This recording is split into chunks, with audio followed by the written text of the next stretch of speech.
Hello, my people. It's quite some time. Nice to be here again. I'm glad to meet you here again. In some of my previous videos, when I started the topic, the theory of capital structure and gearing. Capital structure and gearing is not new to us anymore. But if you are watching my video for the first time, capital structure is the way and manner through which a company puts together finances from different sources, majorly long-term finances. Theories, the theories are what? Theory are the school of thought which tends to explain how a company can finance its operation, how a company can bring together financial resources in order to finance its operation. What we now inculcate, if you have not watched this video, you are just watching my video for the first time, I've done an introduction to the topic capital structure. You can just scroll down and watch my videos. We have spoken about, we have introduced the topic capital structure and gearing.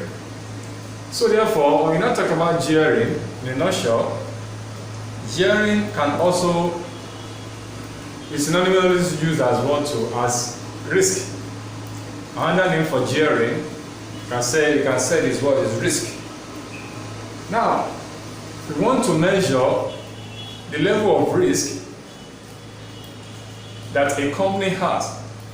That is to say, what is the risk in a particular company? What is the level of risk in a particular company? What do I mean by risk? When do you say a company is having risk or is risky? How do you measure the riskiness of a particular company? And what is it going to be in the company for you to say a particular company is risky? So, and what will be the level of that particular item in the company capital structure for you to determine how risky the company is? So therefore, if a company has an element of debt in its capital structure, the company is said to be risky, to be a risk company. What I mean by debt, I mean the venture. The company has an element of what? Of finance in its capital structure, which will enable, which the company must, if the company has an obligation, a fixed obligation which the company must embark upon, which the company must do what? Must satisfy. After a period of time, a fixed liability, I think a fixed outflow in which whether the company makes profit or not, the company must satisfy that responsibility. We call it the company is risky. In that way, therefore, you're not talking about the company the capital structure of the company. If the company has an element of debenture in its capital structure, the company is said to be geared. So we now want to look at the relationship between capital structure and gearing.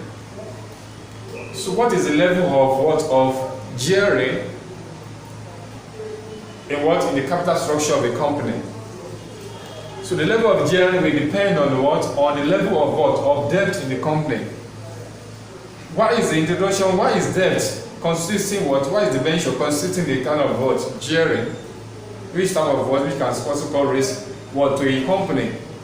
It is simply because whether the company makes profit or not, the company is definitely going to pay this the venture interest. So that is the major difference between debenture and equity. Under equity, which is ordinary shares, if the company does not make enough profit, does not make profit, it's not going to do the company will not pay the shareholders. And also, to some extent, if the company even makes profit, if the company is treating dividend payment as a residual policy, if the company has a policy of treating dividend payment as residual, It means what? Even if the company makes profit, it will not pay what? Pay the company shareholders dividend for that period if the company has what? Has viable project to embark upon. So if the policy of the company is what to, as regards to dividend is what? Is residual, it means what? It will not even pay dividend. But the case is not the same. With debenture holders, you have to pay the debenture holders their interest as at when it's for due. So whether you make profit or not, you just have to make sure you satisfy their own you just have to perform your responsibility as to do what? As to the payment of their interest. So therefore, it's constituting a risk to the company.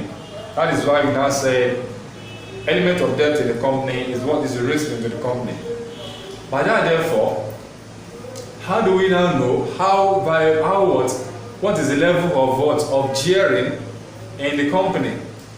That is exactly what I want to exemplify by bringing this question here.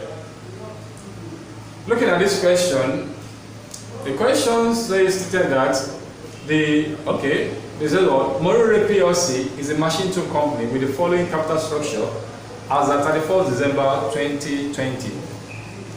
We have ordinary shares of #1 each, which is 500,000. Capital reserve, we have 400,000. Revenue reserve, we have 600. The total of what? Equity fund, total equity is what? 1.5 million. So we have 9% perpetual debenture, 400,000. 15% debenture, we have 600,000. Altogether, the total value of the company is now what? 2.5. So this is the total capital of the company is 2.5 million naira. So therefore, we want to know what is the level of gearing in this company.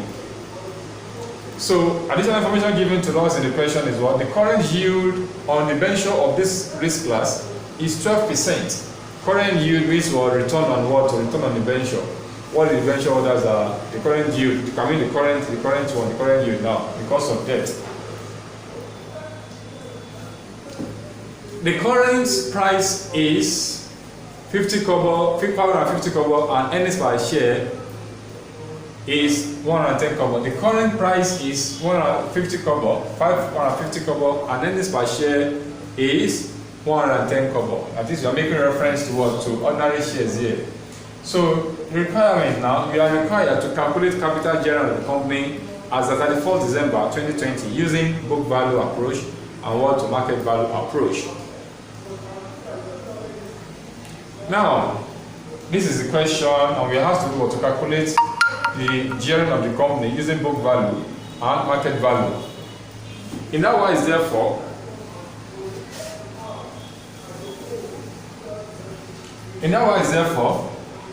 using book value, these are the two approaches in which we can use to do to compute our gearing. Using book value approach, what do you mean by that? That is, we should use information on the last date of what? Last date of the what? Of account on the book of the company. And this is the book of the company, so we are going to use this information on the book of the company to prepare our what? Gearing. Second one says use market value approach. That is to say, we are going to factor in the market value of what? Of these securities as what to the current market value. We are going to do what? Use to factor in the market value and what to use it to calculate our gearing. Now, what is the difference between book value and market value? Under book value, the total value under book value now, listen. Under book value, the total value of equity is what ordinary shares plus any form of reserve. Let me take it again. When we are using book value, the total value of equity is what? The value of ordinary share plus the reserves. Why is it like that? Why do we say it's like that? Why do we say it's total equity is what? Is book value of is what? Ordinary share plus reserve. The reason is not far-fetched because if you are preparing your P&L account, income statement, you start from what? From revenue, you deduct your what? This is if you are preparing these books now. For example, you are preparing your income statement, P&L account. For example, you start with revenue. You have the revenue here. You have this cost of sales. You have the cost of sales. You remove it. You have what? Gross profit, gross earnings, or gross profit, as the case as we call it. So from there, you have your what? Administrative expenses, admin expenses. You have total all your admin expenses. You have it. You have this there. You remove it. After you remove these admin expenses, you have what? Profit. You can have it profit before interest and tax. You have this. So your interest, you remove your interest element, you remove it. Profit, you have your profit before profit before tax. So this is it here. So you remove your tax. You have what? Profit after tax. Profit after tax. So this profit after tax here, this money ordinarily should belongs to what? To the equity holders. Because at this point you have removed all what? All the stakeholders have their own cut of what? Of the profit of the company. Admin expenses, you have salaries and wages, everything, you have it there, or operational expenses, you have it, you have settled the employee as well, and you have settled the employee here. The provider of capital interest, so interest on what? On the venture holders, you have settled it has come here. Interest on any borrowings at all, anything interest at all, you have settled it here. So we have profit before tax, and at the level of tax, you have settled your what? Your government or your tax regulatory, you have settled your tax collectors. And at that point, you have what you have towards profit after tax, which what this money belongs to what? To the equity holders. But we now discover that at this point, at the point of profit after tax, what will now happen? We now go straight to what we now call what? Appropriation. That the level of appropriation that we now see transferred to capital reserve, transferred to revenue reserve, transferred to capital, any other general reserve and stuff like that. So therefore, when you are using the book value, it is part of what? At this point, it is part of what? The equity holders fund wealth that you have what? Shared to what? They have transferred to what? To any form of reserve at all. So therefore, when you are using the book value, we tend to do what? We now tend to do what? To work back and what? Include the reserves as part of what? The equity holders fund. So therefore, that is the reason why we normally use what? To include hardback what? To get our total equity, we need to do what? Hardback or reserve to ordinary shares. And also, another way, these reserves, they are not what? They are not on the market as well. We intend to do what? To explain in this one that what? This reserve that we see here, that we are looking at here, they are not on the market. So therefore, it have to use it has to go with what? With book value. They are not on the market, they form part of what? The shareholders fund. So it has to do what? To go with book value. In a simple term, this is still their money. So therefore, the value of equity will be what? Will be included here. So the total value of equity now will now be 1.5 million. So what is now the formula for computing? In my previous videos, I've given the formula out for computing what? Gearing. We have talked about first gearing and second gearing. The formulas for gearing, this is just a throwback. So first, I said first gearing. You can say what? Debt. Okay, yes, debt over equity. Second gearing. So the second gearing is equal to debt all over value of the company.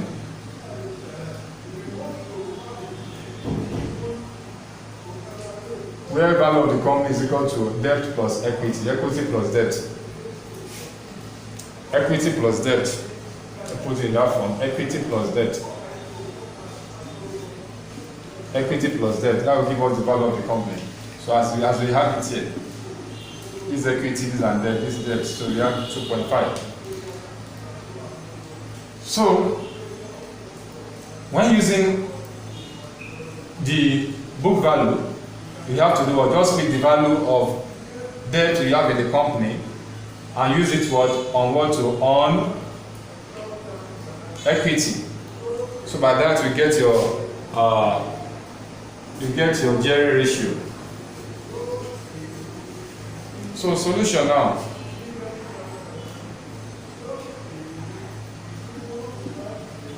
Using book value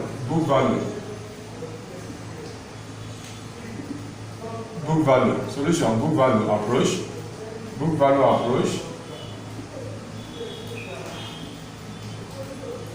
So you have seen the formula, which is what? Debt gearing, G, is equal to debt all over equity. Okay, so our G now, gearing, is equal to, what is debt? What is our total debt in the company? Total debt is what? 9% financial debenture, 50% average share. We have 400 and 600, that is 1 million. All over equity, total equity. This is total equity using book value. We have about 1,500,000. At this point, we are going to have our debt, our gearing, to be so what will our gearing be? Let's calculate it.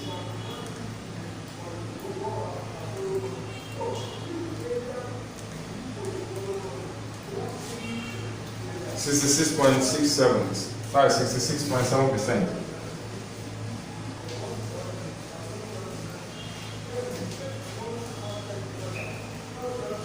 So we are now calculating the second gearing, so it's first gearing or second gearing now. So the formula is debt all over value of company. Where the value of company is what? Equity plus debt. Equity plus debt.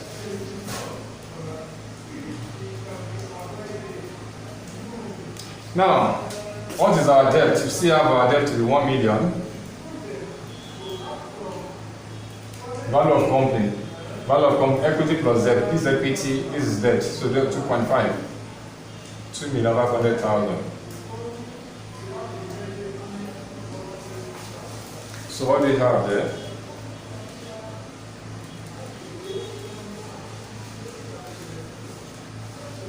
That's 40%. 40%. So we can see the level of how geared the company is. You can see how geared the company is. If you are measuring the gearing using the first gearing, you can see the company is what? 66.7% geared. Is what? It isn't high into the capital structure of the company. So we are using the second gearing, 1 million over what? 2.5, 40%. It's highly geared. The company is highly geared. The company is what? Geared, highly geared. So this is what? This is using book value approach. You have to use the book value approach. This is what they are saying. This is what we mean by using book value approach. So this book value. So look at it very well. This is how to do what? Compute your gearing. So let's now look at using the market value approach. Let me rub this. Hope you have grabbed this. So let me rub it and let's solve the market value approach.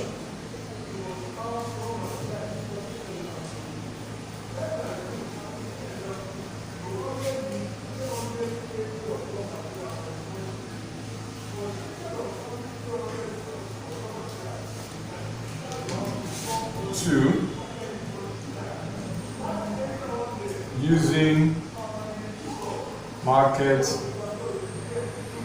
value.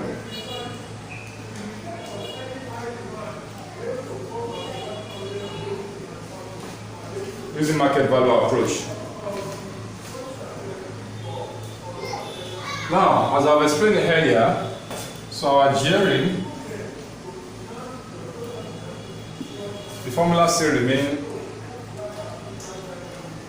Gearing is equal to debt all over equity Let's compute this first. First gearing.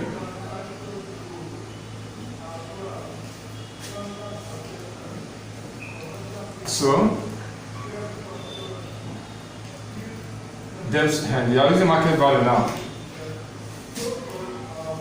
So, this value we see here on the board here is our book values. So therefore, we need to calculate their market value, their current market value now, because market value changes from time to time as the force of demand and supply affect it. So the market value will change. The market price will change, which will in turn affect the market value of the securities. In other words, therefore, that's why we are now told that the current yield on the venture of this risk class is 12%. The current yield on the venture of this risk class is 12% current yield. So when we say current yield, that is what the cost of debt. That is to say, that is what the cost of debt in which we are going to do what in which the company is going to do what incur. So the current yield, therefore, on that risk class is what? Is 12%. So how do we now calculate the market value of the debt? How do we compute the market value of debt? So if you flash back, we compute what? Cost of debt. The formula we usually use to compute our cost of debt is what? KD is equal to I all over PD.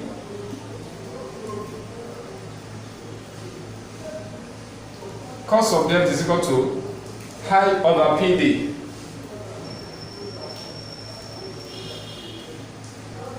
If that is the case, therefore, okay, let me just do my workings here so that you will understand what I'm talking about.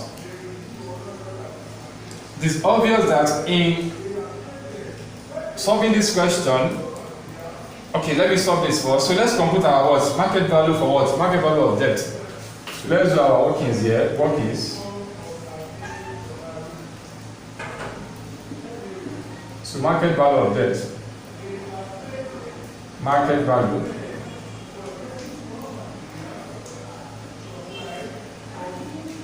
Now, I was explaining the cost of debt, where is equal to I all over price of debt. I is what? Interest. PD means price of debt. This cost of debt is the same thing as well. This current yield that we are given here. So for 9% debenture is equal to this cost of debt now. You know, we have to talk about debenture there. The 9% commercial debenture. Let's calculate its own market value, and later we calculate market value of what? Of the 15% perpetual debenture. For 9% perpetual debenture, 9% debt. So KD is what we are given, that is 12. Let's take the absolute value, 12%. Can start to take the absolute value, we are taking the absolute value, we are taking the absolute value through. So, and if we decide to do what, we take it by 12%, that is 0.12, but let's use the absolute value, which is equal to KD is one that we are given, this is the yield, this is the cost, yield is also known as cost of debt. So the interest is what? Is the interest element, not the debenture that we are given. That is the interest. So 9 all over PD, that is what we don't know, market value. The market value using this formula now is unknown, so we have to work out the market value in order for us to be able to compute the cost of the market value, in order for us to determine the market value of debt, the current market value, so that we can multiply with this to have the total market value. So therefore, you cross multiply, so we'll be having 12p is equal to 9. Where our PD, 12p divided is equal to 9. So our PD therefore is now the word 12PD is equal to 9. This is 12PD.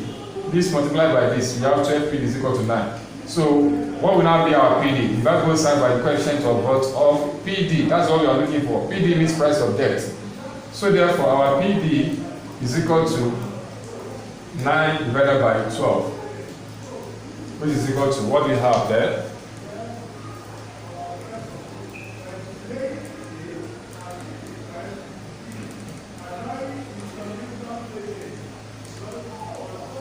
That is 0.75. 0.75. So that is what the current price of debt. So we now do what? Multiply this current price of debt with what? With the total debt in order to have what? The total market value of debt. So therefore, our debt, therefore, 9% debt, the market value now, market value, debt is equal to 400,000 multiplied by 0.75. What do we have?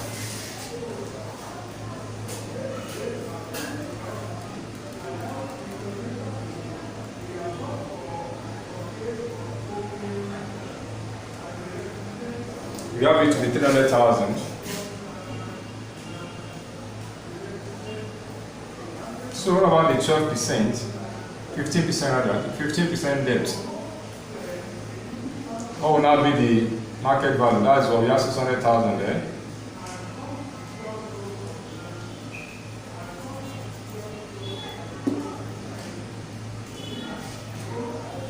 Multiply by what? We don't know. Let's now compute. So let's compute it. So we still pass through the same process in computing for the market value of the 15% debenture. So KD is equal to 12. We still have 12. Is equal to interest 15 all over PD. We don't know. This times this. So now give us 12 PD is equal to 15. So multiply. So our PD, if I goes by the equation of PD. So PD is equal to, what is it? What is our PD there? Price of debt, what is it? That's 15 divided by 12. So 1.25. That is it. So we are going to, that's what we are going to multiply here, 1.25. So when you now multiply it by what you are going to have? By 600,000. 750,000. 750,000. So total debt now, that is 1,050,000. Total market value of debt.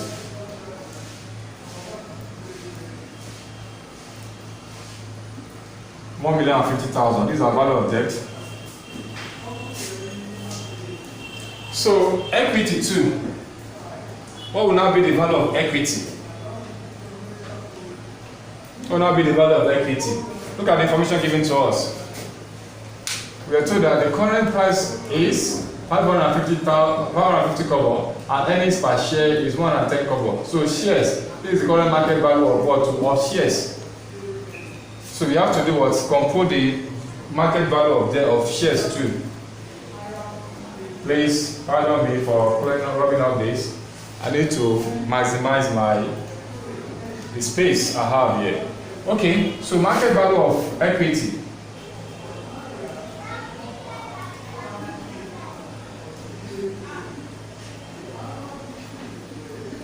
So what is our equity? 1 naira ordinary share of 1 naira of 500,000. So 500 times 550 kobo. 550 kobo is what? 550 divided by 100. That's 5.5. So we have it to be 500 multiplied by 5.5. 2,750,000. 2,750,000. That is to be 2,750,000. So this is the value of debt. Okay, let me just extend this here. 1,050,000. So value of equity now. Equity.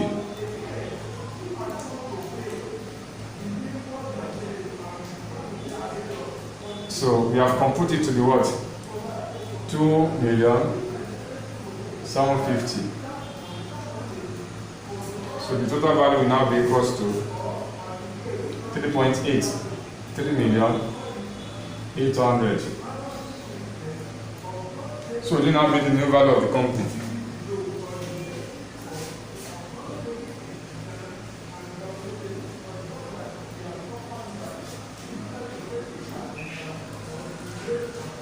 it seems you cannot see what is written here.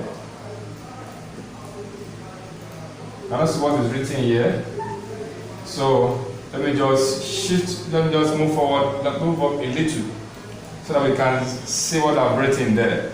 So this one still gives us 1,050,000. Summation of this. So for equity, 2,750,000. We have 3.8.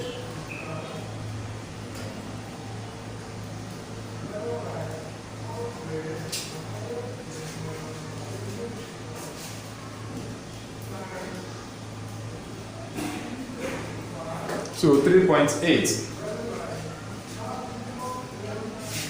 So 1,050,000 plus 2,750,000 is 3.8. That's what I have as the new value of the company now. Now let's now compute our equity. Let's now compute our gearing. Let's now compute our gearing. I think this can go now. That's my workings. So my gearing,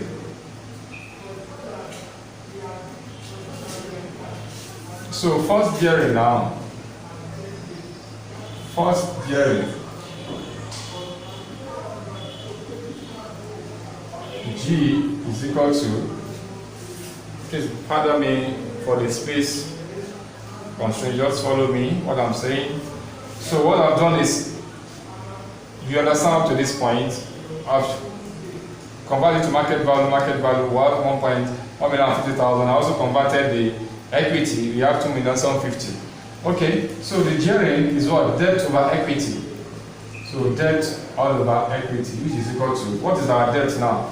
1,050,000 all over equity. Our equity is what? 2,750,000.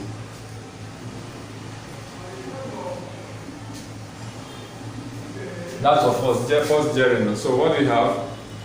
1,050,000.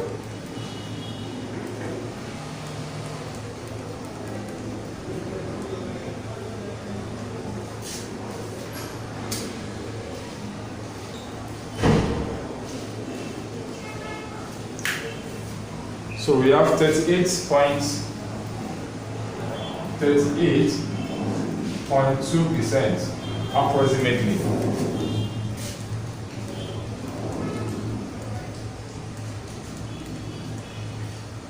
Okay, for second gearing now.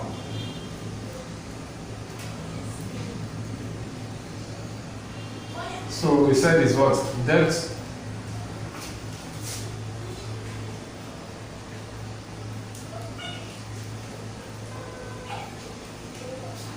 let me see if it should be visible there. Okay, don't worry. Let me rub it from here. Let me just put it here. So far we know the value of the company now 3.8. Okay. So for second gearing now, let me rub this and do my second gearing here. For second gearing, second level of gearing. Okay. So we can say, okay, we now say, we said is what? G is equal to debt all over value of company. Value of company. Value of company. Where value of company is what? Equity plus debt. Equity plus debt. So therefore, what's our debt? 1,050,000 all over 3,800,000. So what do we now have?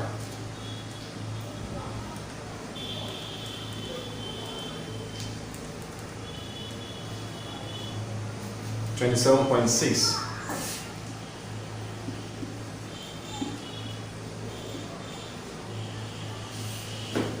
So what this one is trying to tell us is that, this ratio is trying to tell us is that we measure the gearing with respect to only equity, we are going to have that 8.2%, but if we measure the gearing with respect to the value of the company, which is now 3.8 million, the gearing ratio will now be about 27.6%.